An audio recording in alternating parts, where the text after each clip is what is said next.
মানে আজিৰ পৰা আমাৰ এই বৰনদীত মহাবিষ্ণু যজ্ঞ আৰম্ভ হৈছে আৰু প্ৰতি বছৰে এই তিথিটোত মহাবিষ্ণু যজ্ঞ আৰম্ভ হয়।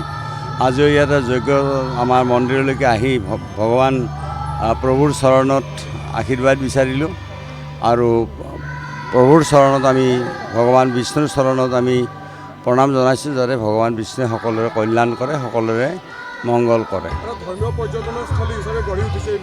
হয় হয়, আমাৰ মহাবিষ্ণু স্থান আজি গোটেই অসম বিখ্যাত।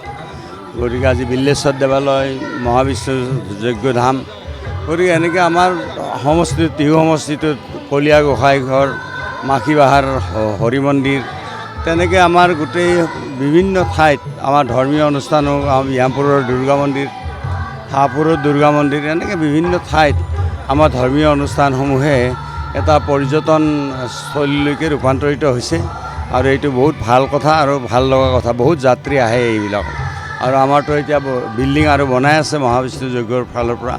অতিথিসকল আহিলে যাতে তেওঁলোকে বিশ্ৰাম কৰিব পাৰে বা তেওঁলোকে মানে ভালকৈ ইয়াত সেৱা কৰিব পাৰে, তাৰ কাৰণে আগন্তুক দিনত আমি ভাবোঁ যে আৰু ইয়াতে অন্যান্য উন্নয়নো নিশ্চয় হ'ব আগন্তুক দিনত।